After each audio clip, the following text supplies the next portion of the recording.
Whether you're buying a pup and you're trying to make sure that the pup that you're buying is conform and well worth the money. Whether you're a breeder and you want to make sure the best puppy that you produce doesn't get away. Whether we're talking about a correct foot with a high arch, flat feet, tight round feet, or splayed toes. Whether you're looking at sickle hocks, correct hocks, or the croup too steep. Whether your dog is east-west, or you're looking at a coat that's curly, wavy, or even sparse, and you're not sure what that means. The standard versus your American Bully assessment sheet allows you to actually quantify, give a number to a dog that's actually meeting standard, whether it's got a fault, a serious fault, an eliminating fault, or also a full-blown disqualification.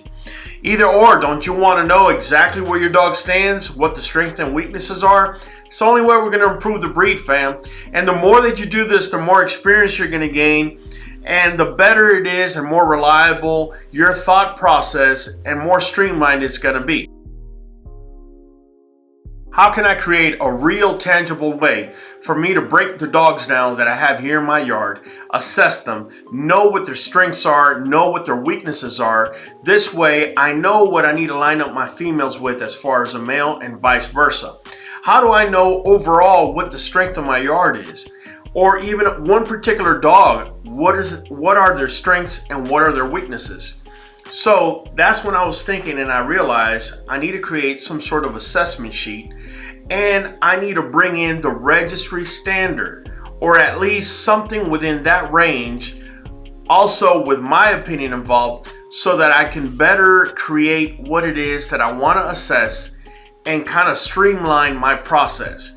Format what I'm seeing on a consistent basis. The standard versus your American Bully assessment diagram has 22 data entry points to include 1 date point, 15 anatomical points, and then it gives you an additional 6 points that include height, weight, cranium, temperament, coat, and gait, as well as any type of note that you want to put in there. In addition to the diagram, we have the standard versus your American Bully assessment sheet. They go hand in hand because the assessment sheet actually breaks down each particular anatomical point, and it tells you what a standard or a starting point would be, give you a particular pointage for that. In this case, it's 4 points for anything that meets it. Then it gives you an option of what is a 1 fault, what is a serious fault, what is an eliminating fault, and what is a disqualification. And it has points attached to each one of these assessments. Basically, you give your pup or your adult dog, or the dog that you're evaluating for that matter, the score that you have on each anatomical point, where the standard is giving you a standard advice or a standard starting point.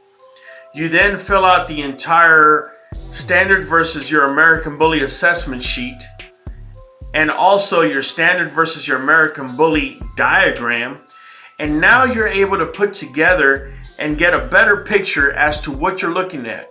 What is a strength? What is a weakness? What are you starting to see as a trend with time? Keep in mind, the diagram has a date as well as a sheet. You can fill it in there, and you could always come back to it month after month.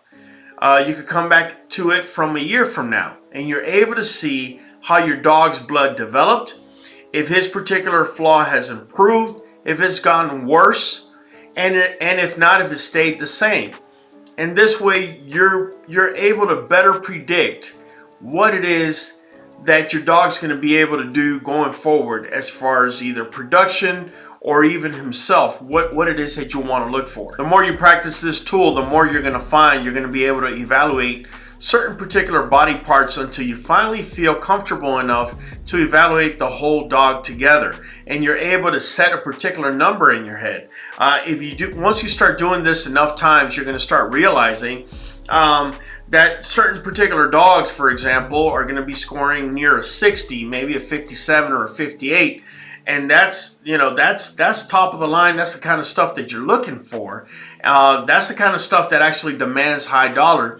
And then you're going to be seeing some maybe popular dogs or dogs in places you wouldn't even believe that are actually scoring in the low 20s or even low 30s. And then you really can't imagine once you do ask how much they're asking for the dog, you realize this is a dog that's scoring maybe a 32, and yet they're asking $8, $9, $12, $15,000 for it. So this is an empowerment tool. Like I said, this is going to tick off quite a few people, and again, we really don't care. We're trying to improve the breed out here as well as our yard, and we feel it's time that we go ahead and share this particular tool with you. In order to get it, all you got to do is go to the link below on this video or simply download our QB&K app. It's absolutely free, whether through the App Store or the Google Play Store. Once you're there, all you got to do is click on our QB&K Store button and it'll pop right up. You're going to see there our current product as well as future merchandise. This is where we'll be showing it. This is the same unbiased tool that I've had since day one. You're going to notice that you're the one that evaluates the dog, and the more and more that you do this, the better your eye is going to sharpen to what exactly it is that you're looking for.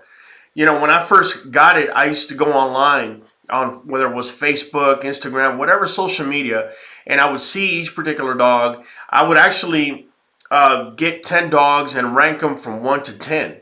And then I would try and find either a breeder or somebody that I was talking to that was into American Bullies and kind of share notes and see what they thought.